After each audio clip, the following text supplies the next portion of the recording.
इस TV news देख रहे हैं आप। आज की प्रमुख खबरों के साथ मैं हूं अंसारुल हक। पहले सुर्खियां। मोतिहारी में मासूम बच्ची के सामने उसके पिता की हत्या। लाठी डंडों से मार मारकर पहले किया बेसुध, फिर चाकू से मारकर निकाल दी लाद। उसके बाद भी बरसाते रहे डंडे।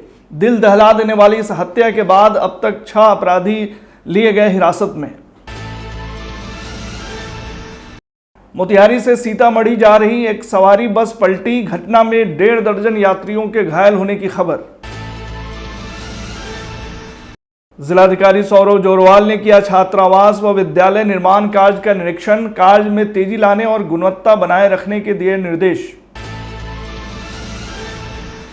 मोतिहारी में पुलिस अभियोजन समन्वय बैठक संपन्न। बैठक में हत्या, बलात्कार, पॉक्सो और आर्म्स एक्ट जैसे गंभीर मामलों में दोषियों को त्वरित सजा दिलाने की रणनीति पर हुआ मंथन।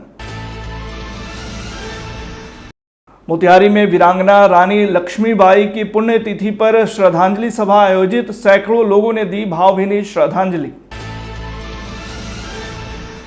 70,000 घूस लेते शिवहर के भू अर्जन कार्यालय में पदस्थापित लिपिक गिरफ्तार।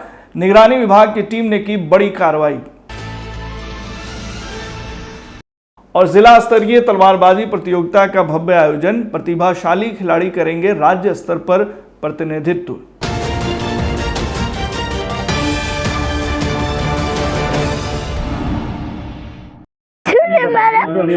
हमारे सामने हम अपने आँख से देखे हम अपने पापा को। इस बिलखती हुई बच्ची के दर्द को एहसास कीजिए। कितनी विभत्स घटना को अंजाम दिया गया, उसका अंदाजा लगाइए। एक मासूम बच्ची के सामने उसके पिता की चाकू मारकर हत्या कर दी गई।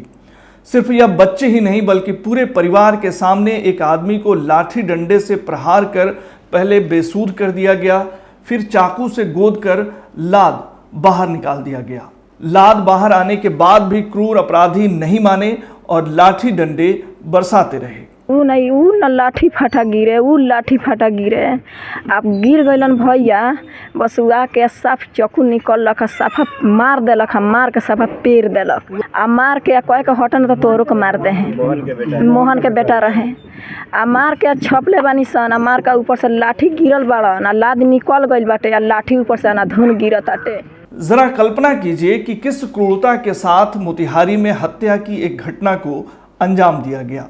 मोतिहारी में स्वर्ण प्रभात जैसे एसपी के रहते हुए अपराधियों का यह दुस्साहस कई सवाल खड़े करता है।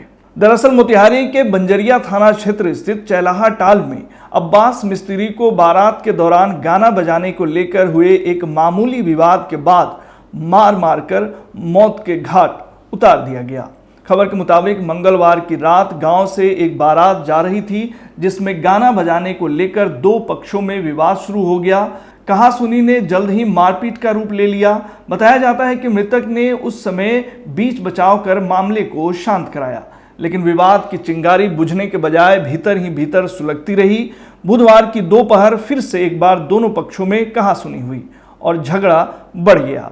इस दौरान भी मृतक ने ही हस्तक्षेप कर मामला शांत कराया, लेकिन शाम होते होते स्थिति ने हिंसक रूप ले लिया। बताया जा रहा है कि मृतक अपने घर के बाहर दरवाजे पर सो रहा था, तभी हमलावरों ने उस पर लाठी डंडे और चाकू से जानलेवा हमला कर दिया। घायल अवस्था में परिजनों ने उसे इलाज के लिए अस्पताल पहुंचाने की कोशिश की, लेकिन तब तक उसकी मौत हो चुकी थी। मृतक के भाई का आरोप है कि उसने घटना से पूर्व बंजरिया थाना पुलिस को इसकी सूचना दी, लेकिन पुलिस कर्मियों ने उनकी बात नहीं सुनी और कहा कि डायल 112 पर फोन करें, पुलिस वहीं से रवाना होगी। इसी दरमियान 40-50 की संख्या में जुटे लोगों ने क्रूरता की हदें पार करते हुए घटना को अंजाम दिया। घटना के संबंध में मृतक के भाई समेत परिजनों ने क्या कुछ कहा, सुनिए।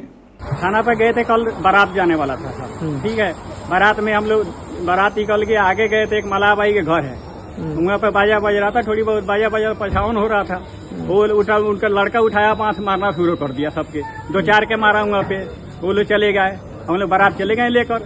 उसके बाद क्या हुआ जी, सुबह हम लोग बारात लेके आए हैं, तो हम लोग घर पे नहीं थे, ये थे घर पे सो रहे थे। शाम के टाइम में घर में घुस के 40-50 आदमी इनको मारा गया। हम गए सीधा बंजरिया थाना में हवा हवाई लेकर। हवा हवाई पर पहली बार के रखे थे, हवा हवाई है वहाँ गए, थाना में डायरेक्ट गए, एक लेडीज बैठी हुई थी, बोले जे ऐसी ऐसी बात है, विवाद होने वाला है, आप कंट्रोल कीजिए इसको। तो वो बोलिए जाओ अंदर में। अंदर गए तो वहाँ लिखा पढ़ी हो रहा था। लिखा पढ़ी में हम बोले सर ऐसी ऐसी बात है, जल्दी कीजिए। तो कह रहे जाइए आप 112 को कॉल कीजिए, हमारे पास अभी ये है। तो हम निकल के चले हैं थाना से, जब तक उसके बाद एक घटना हो गई। मोहम्मद जुमान। किनका डेथ हुआ है? हमारे बेटे का। कैसे क्या हुआ बताइए, कौन लोग आए थे? वो लोग बारात वरात के टेंशन लेके उधर झगड़ा हुआ था ना, कल 2 रोज पहले। उसके बाद से कल लोग आया उधर से सहेजा को कराया। सो कौन लोग आया? बद्री सानी के, बैनाथ सानी के, मोहन सानी के सब लड़का लोग आया। और ये लोग के समेट के लोकनाथपुर के लोग के बोला लिया, मलाई टोला के लोग के बोला लिया। और लगा लोग ईंटा पत्थर चलाने और हम लाठी फराठा चलाने। और बस रोकने के लिए गया से छोड़ो छोड़ो सुनो सुनो हम लोग समझा देते हैं। तो अभी थोड़ा सा ऐसे गिरा तो ले चाकू मार दिया, उनको लाश बाहर हो गया। वो चाकू कौन मारा? वही ऐसी बद इसका है मोहन सानी अचिया का बेटा। हाँ, मोहन सानी का बेटा। मेरे पापा। क्या नाम है? मोहम्मद अब्बास अंसारी। कैसे क्या हुआ? सर यहाँ पे फंक्शन वंक्शन जब भी होता है या फिर मतलब शादी वादी जैसे होता है सर, यहाँ पे होता है ना, मतलब लोग थोड़ा बहुत अपना फंक्शन वंक्शन करता है। तो वहाँ उधर से मतलब यहाँ से देखा जाए तो 600-700 मीटर मतलब नहीं होता है सर, दूर है सब मिला। देखा जाए तो 1 किलोमीटर मोटा मोटी मान करके। तो वहाँ से आकर के यहाँ पे कभी किसी पे ईंटा चलाएगा, कभी किसी पे सर। इधर सूचना के बाद सदर एएसपी शिवम धाकड़ सदर अस्पताल पहुंचे, जहां उन्होंने मृतक के परिजनों से मुलाकात की। इसके बाद वे घटनास्थल पर भी पहुंचे और पूरे मामले की गहन छानबीन शुरू कर दी। पुलिस ने त्वरित कार्रवाई करते हुए 6 संदिग्धों को हिरासत में लिया है, जिनसे पूछताछ की जा रही है। एएसपी शिवम धाकड़ ने बताया है कि प्रारंभिक जांच में पुरानी रंजिश और बारात के दौरान हुए विवाद की भूमिका सामने आई है। 6 लोगों को हिरासत में लेकर पूछताछ की जा रही है। जल्द ही घटना के अन्य दोषियों को गिरफ्तार कर लिया जाएगा। इस पूरे मामले पर एएसपी शिवम धाकड़ ने क्या कुछ कहा, वह भी सुनिए। अंतर्गत में एक अब्बास मिस्त्री करके व्यक्ति की मृत्यु हो गई है।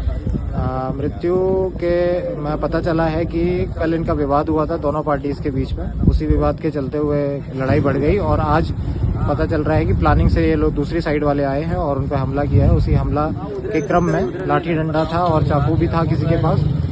जो मृतक है उसको चाकू लग गया था पेट में और उसकी वजह से उसका ब्लीडिंग की वजह से उसकी मृत्यु हो गई।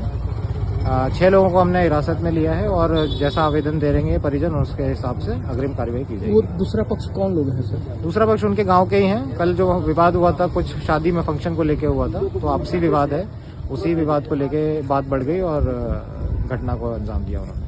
इधर घटना के बाद एआईएमआईएम नेता डॉक्टर शमीउल हक ने मृतक के परिजनों से मुलाकात की। मौके पर उन्होंने एसटीवी न्यूज से कहा कि जिले में लगातार इसी लिंचिंग की घटनाएं सुनने को मिल रही है। जिले के एसपी साहब को चाहिए कि इसकी गहनता से जांच कर परिवार वालों को इंसाफ दिलाएं। बंजरिया थाना के अंतर्गत ये लगातार दूसरी मॉब लिंचिंग की घटना है। 2 दिन पहले जो है मैं कि मोहम्मदपुर में भी इसी तरह की लिंचिंग की घटना हुई और हम लोग यहाँ आए हैं तो आकर के जानकारी हुई है कि अश्लील गाने को के बजाने को लेकर के अपना झगड़ा शुरू हुआ। तो हम लोगों ने साफ अपना रिक्वेस्ट है कि यहाँ के एसपी साहब से कि जब उन्होंने अश्लीलता के बारे में सख्त अपना पाबंदी की है तो आखिर इस हत्या के पीछे क्या वजह है, इसकी गहन से गहन अपना जांच हो और इस गरीब और मैं कि मजलूम के साथ इंसाफ का रास्ता अख्तियार हो। उधर घटना की सूचना मिलने के बाद एपीसीआर की टीम भी मृतक के घर पहुंची। एपीसीआर से जुड़े सुहेल साहिल ने जिले में लॉ एंड ऑर्डर पर सवाल खड़े करते हुए अपराधियों को सख्त से सख्त सजा देने की मांग की। यहाँ अभी एपीसीआर की टीम 2 घंटा पहले पहुंची है और यहाँ पुलिस भी मौजूद थी। एपीसीआर का फुल फॉर्म होता है association for protection of civil rights. इसमें देखा ये जाता है कि मजलूम कौन है और उसकी मदद एपीसीआर करती है, कानूनी तौर पर भी और कभी कभी आर्थिक तौर पर भी। तो यहाँ हम लोग को जब पता चला है कि मोहम्मद अब्बास अंसारी का जो है कत्ल हो गया है और निर्मम हत्या हुई है, तो फर्स्ट तो ऐसा लगा है कि यहाँ प्रशासन नाम की कोई चीज़ नहीं है। लॉ एंड ऑर्डर जो है बिल्कुल ख़त्म हो चुका है। जो अभी घटना के बारे में हम लोग करीब 2 घंटा पहले सुने हैं और सुनते ही हम लोग घटनास्थल पर पहुंचने की कोशिश किए हैं। यहाँ पर आए हैं तो यहाँ का माहौल देख करके बहुत दयनीय माहौल है यहाँ पर, और काफ़ी लोग डरे सहमे हैं। और कोई आदमी जो घटना है वो अगल बगल के लोग इतने डरे हुए हैं कि इसके बारे में बहुत ज़्यादा बातचीत करना नहीं चाहते हैं। लेकिन उनके परिजनों से हम लोगों ने बातचीत किया है तो उन लोगों ने सारी घटना का वृत्तांत बताया है कि कितनी निर्मम हत्या की गई है। करीब 40 से 50 लोग, बल्कि इससे भी ज़्यादा हो सकता है, कई गांवों से उन लोगों ने कलेक्ट किया, बुलाया फ़ोन करके, और तब यहां पर एक संगठित रूप से हमला किया गया। मोतिहारी से सीतामढ़ी जा रही एक सवारी बस के अनियंत्रित होकर पलटने की खबर है। इस घटना में 1.5 दर्जन यात्री घायल हुए हैं। खबर के मुताबिक जिले के पताही थाना क्षेत्र अंतर्गत जिहुली घाट के समीप मंगलवार को एक बड़ा सड़क हादसा हुआ है। मोतिहारी से सीतामढ़ी की ओर जा रही बाबा बर्फानी ट्रांसपोर्ट की यात्री बस अचानक अनियंत्रित होकर सड़क किनारे पलट गई। हादसे में करीब 18 यात्री घायल हो गए, जिनमें महिलाएं और बच्चे भी शामिल हैं। बस में कुल 35 लोग सवार थे। प्रत्यक्षदर्शियों के अनुसार बस तेज रफ्तार में थी और एक मोड़ पर चालक का नियंत्रण हट गया, जिससे यह दुर्घटना हुई। बस के पलटते ही मौके पर अफरा तफरी का माहौल बन गया और चीख पुकार मच गई। आसपास के ग्रामीणों ने तत्परता दिखाते हुए शीशे तोड़कर यात्रियों को बाहर निकाला। घटना की सूचना मिलते ही पताही थाना अध्यक्ष विनीत कुमार पुलिस बल के साथ मौके पर पहुंचे। उन्होंने बताया कि यह हादसा प्रथम दृष्टया चालक की लापरवाही और तेज गति के कारण हुआ प्रतीत होता है। दुर्घटना के कारणों की तकनीकी जांच की जा रही है। घायलों को ग्रामीणों की मदद से निजी वाहनों और एम्बुलेंस के जरिए स्थानीय अतिरिक्त स्वास्थ्य केंद्र एवं शिवहर के सीएससी में भर्ती कराया गया है। सभी घायलों की स्थिति अब स्थिर बताई जा रही है। घटना पर स्थानीय मुखिया विकास कुमार उर्फ निक्कू सिंह भी पहुंचे और घायलों की हर संभव मदद की। उन्होंने बताया कि बस में सवार अधिकांश यात्री मोतिहारी और आसपास के इलाकों के निवासी थे। फिलहाल पुलिस ने बस को जब्त कर लिया है और चालक की भूमिका की जाँच की जा रही है। मोतिहारी में जिलाधिकारी सौरव जोरवाल ने अनुसूचित जाति जनजाति एवं पिछड़ा वर्ग कल्याण विभाग की 2 अहम योजनाओं राजकीय कल्याण छात्रावास भवन और कन्या आवासीय विद्यालय का निरीक्षण किया। इस दौरान उन्होंने कार्य में तेजी लाने और गुणवत्ता बनाए रखने के निर्देश दिए। आपको बता दें कि 520 सीटों वाले +2 कन्या विद्यालय की 47.35 करोड़ की इस योजना को 16 अक्टूबर 2023 से शुरू किया गया था, जिसमें अब तक 2 छात्रावास भवन और 2 स्टाफ क्वार्टरों का ढांचा बन चुका है। जिलाधिकारी ने निर्देश दिया है कि परियोजना हर हाल में सितंबर 2025 तक पूरी हो जानी चाहिए। पूरे चंपारण में अभियोजन समन्वय बैठक का आयोजन हुआ, जिसकी अध्यक्षता पुलिस अधीक्षक ने की।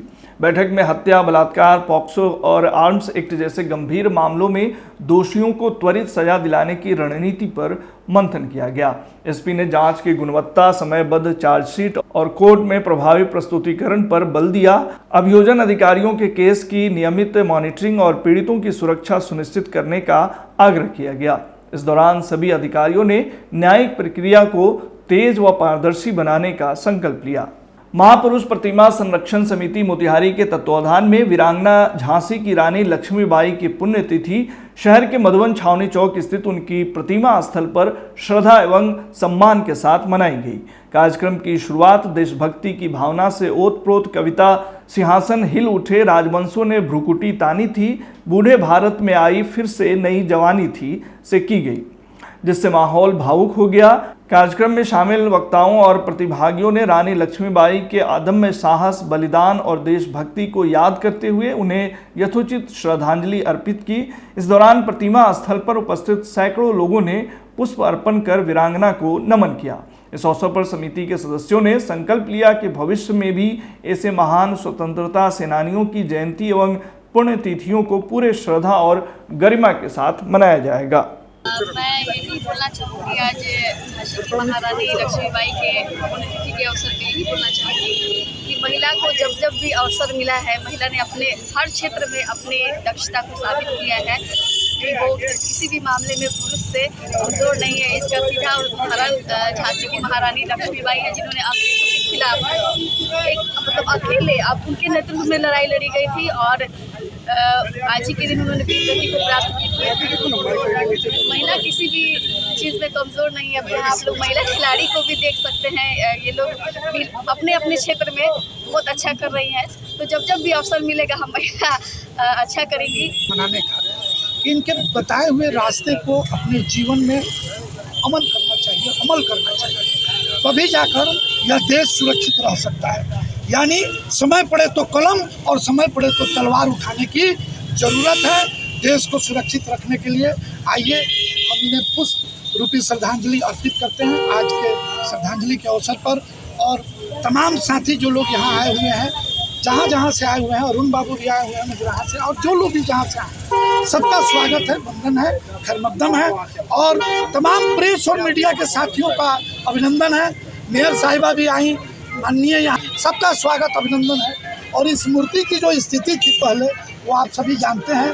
ठीक महाराणा प्रताप की मूर्ति को हम लोगों ने व्यवस्थित किया। संरक्षण समिति सभी मूर्तियों की देखभाल करेगी और जयंती और श्रद्धांजलि के अवसर पर एक बार अवश्य उसे व्यवस्थित वहाँ के आयोजकों के साथ मिलकर करेगी। जैसे यहाँ जो राजेंद्र बाबू की मूर्ति लगी हुई है, उसकी एक आयोजन समिति बनाई गई है जिसमें सभी माननीय लोग, उन लोगों से भी हम लोग मिलकर उनकी जयंती और श्रद्धांजलि के अवसर पर यह आयोजन समिति जो प्रतिमा संरक्षण समिति है, सभी मूर्तियों को संरक्षित और सुव्यवस्थित करने का काम करेगी। आप सब शिवहर के भू अर्जन कार्यालय में पदस्थापित लिपिक विजय कुमार श्रीवास्तव को निगरानी विभाग की टीम ने 70,000 रुपये रिश्वत लेते रंगे हाथों गिरफ्तार कर लिया। वह भवनटोली निवासी पप्पू तिवारी से रेलवे अधिग्रहण के भुगतान के बदले यह रिश्वत ले रहे थे। पप्पू ने 35 लाख के मुआवजे के लिए लंबे समय से चक्कर काटने और घूस की मांग से तंग आकर शिकायत की थी। निगरानी डीएसपी सुजीत कुमार ने बताया कि इस मामले में अन्य अधिकारी भी संलिप्त हो सकते हैं, जांच की जा रही है। शिवहर से देखिए संवाददाता आकिब रजा की यह रिपोर्ट। विजिलेंस की टीम की बड़ी कार्रवाई की गई है, जहां पर भू अर्जन कार्यालय के लिपिक को 70,000 रुपये घूस लेते रंगे हाथ पकड़ा गया है। जी हाँ, बताया जा रहा है कि रेलवे में भू अर्जन के नाम पर 70,000 रुपये की घूस ली गई है, जिसमें मोटी रकम की मांग की गई थी। इस समय हम लोग शिवहर में मौजूद है और इस समय विजिलेंस की टीम की बड़ी कार्रवाई की गई है और अतिथि गृह में पूछताछ की जा रही है। वहीं भू अर्जन कार्यालय से तंग आकर पप्पू तिवारी ने विजिलेंस टीम का सहारा लिया और उसके बाद विजिलेंस की टीम के द्वारा बड़ी कार्रवाई की गई है। भू अर्जन कार्यालय के लिपिक को 70,000 रुपये लेते हुए गिरफ्तार किया गया है। बताया यह भी जा रहा है कि मोटी रकम की मांग की गई थी और भू अर्जन कार्यालय के कई अधिकारी शामिल हो सकते हैं, यह भी बताया जा रहा है। मगर यह जांच का विषय है, सारे मामले की जांच चल रही है। मामले की जांच के बाद ये उजागर हो पाएगा कि कौन कौन लोग इसमें शामिल थे। 18/6/2025 को निगरानी अन्वेषण की टीम के द्वारा आज यहाँ पे एक ट्रैप की कार्रवाई संपन्न की गई है और इस ट्रैप की कार्रवाई में श्री विजय कुमार श्रीवास्तव, जो कि भू अर्जन कार्यालय के लिपिक हैं, उनको 70,000 रिश्वत की राशि लेते हुए रंगों हाथ गिरफ्तार किया गया और आगे कार्रवाइयाँ की जा रही है। इस कांड का बैकग्राउंड ये है कि इस कांड के संबंध में एक परिवाद पत्र प्राप्त हुआ था निगरानी अन्वेषण ब्यूरो को, और परिवादी जो है पप्पू कुमार तिवारी, उन्होंने परिवाद दिया कि उनके लैंड एक्विजिशन का कॉम्पनसेशन मिलने के लिए 2% के रेट के हिसाब से इनके द्वारा रिश्वत का राशि का मांग किया जा रहा है। तो इसके सत्यापन हेतु निगरानी की टीम जो है, एक गोपनीय टीम यहाँ पे आके सत्यापन की और सत्यापन के उपरांत इसे ज्ञात हुआ कि यह जो एलिगेशन लगाया जा रहा है, जो ये आरोप लगाया जा रहा है, ये पूर्णतः सत्य है और इस हेतु एक प्राथमिकी दर्ज की गई 17 जून 2025 की डेट को। एफआईआर की संख्या जो है 43/2025 है। इस एफआईआर के अंतर्गत आज हम लोगों ने यहाँ पे आके समाहरणालय जो हमारा कैंपस है, उस कैंपस के अंदर जो भू अर्जन अधिकारी जो है पदाधिकारी, उसके लिपिक को जब रिश्वत की राशि दी गई, उन्होंने रिश्वत की राशि एक्सेप्ट की और उनको उस समय अरेस्ट करके अग्रतर कार्रवाई। कितना राशि था? रिश्वत की राशि 70,000 रुपये है, जो कि 2% के हिसाब से। और यहाँ पे एक आदमी की और यहाँ पे एक सबसे इम्पोर्टेंट बात है कि इतनी बड़ी राशि जो है सिर्फ एक लिपिक के द्वारा लिया जाना युक्ति संगत प्रतीत नहीं हो रहा। और हमने एक इसका प्रथम दृष्टिया जो वेरिफिकेशन किया है, उसमें यह पाया है कि जो कनीय पदाधिकारी हैं, जो कि अमीन और ये लोग रहते हैं, उनकी भी इनको संलिप्तता दिख रही है और जो इसके वरीय पदाधिकारी हैं, क्योंकि ये एक चैनलाइज सिस्टम के थ्रू चल रहा है। वरीय पदाधिकारी कौन है? वरीय पदाधिकारी को तो अभी खोल नहीं सकते, लेकिन उसी विभाग के करीय पदाधिकारी हैं जिनका ट्रांसक्रिप्ट में रिकॉर्ड भी है। सर कहाँ से गिरफ्तारी हुई है सर? कलेक्ट्रेट कैंपस के अंदर से ही गिरफ्तारी हुई है और अभी यहाँ पे कितने लोग गिरफ्तारी हुए हैं? अभी तो एक ही हुई है, हाँ इनके और लोगों की संलिप्तता इसमें अभी दिख रही है प्रथम दृष्टया, जिसमें हम लोग अग्रतन अनुसंधान करेंगे और इस पर सघन कार्रवाई करते हुए सबको और भी अरेस्ट किया जाएगा। ये हमको FIR। सर आपका परिचय? मेरा नाम सुजीत कुमार सागर हुआ, मैं करेंटली पुलिस उपाधीक्षक के पद पर कार्यरत हूँ, निगरानी अन्वेषण ब्यूरो पटना। शिवहर भवनटोली पूर्व का वो वार्ड नंबर 1, वर्तमान का वार्ड नंबर 12। आपका कितना जमीन पड़ा हुआ था रेलवे में? मेरा जमीन रेलवे में 25 डिसमिल पड़ा है, जिसका मूल्य लगभग 35 लाख है। और आपसे कितना पैसा मांगा जा रहा था भुगतान के? 35 लाख के एवज में 2% मांगा गया है, जिसका 70,000 रुपया हुआ। 70,000 रुपया आज उनको हमने दिया है और वो रंगे हाथ में निगरानी विभाग से पकड़े गए। आप ही शिकायत किए थे? हाँ, हम ही किए थे। पूर्वी चंपारण जिले में खेल प्रेमियों को मंच देने के उद्देश्य से मोतिहारी स्थित खेल भवन में जिला स्तरीय तलवारबाजी प्रतियोगिता का आयोजन हुआ। पूर्वी चंपारण तलवारबाजी संघ के तत्वाधान में आयोजित इस प्रतियोगिता में 100 से अधिक बालक बालिकाओं ने हिस्सा लिया। उद्घाटन जिला खेल पदाधिकारी शुभम कुमार व अन्य अतिथियों ने दीप प्रज्वलन कर किया। मुख्य अतिथि जिलाधिकारी सौरभ जोरवाल और नगर आयुक्त सौरभ सुमन यादव ने कहा कि खेल जीवन में अनुशासन और आत्मविश्वास का आधार है। प्रतियोगिता में अंडर 12 से लेकर सीनियर तक के विभिन्न वर्गों में मुकाबले हुए। संघ के सचिव अप्पू कुमार ने बताया कि विजेता खिलाड़ी राज्य स्तरीय प्रतियोगिता में जिले का प्रतिनिधित्व करेंगे। साथ ही यह भी बताया गया कि वर्ष 2024-25 में जिले के खिलाड़ियों ने 11 राष्ट्रीय पदक और 2 अंतर्राष्ट्रीय उपलब्धियां हासिल की हैं।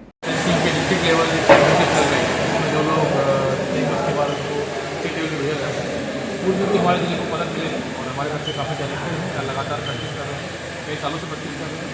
हमारा खेल भवन है, इसमें कई गेम्स की हम लोग तैयारी करवाते हैं, लोकल हमारे ट्रेनर है उसके माध्यम से, और काफ़ी बड़ी संख्या में बच्चे इन्वॉल्व रहते हैं, लगातार उम्मीद करते हैं कि इस तरह से वो हमारे जो विभाग का है हमारे नाम। आज के बुलेटिन में फिलहाल इतना ही। तमाम खबरों और डिबेट्स के लिए जुड़े रहिए STV न्यूज़ के साथ।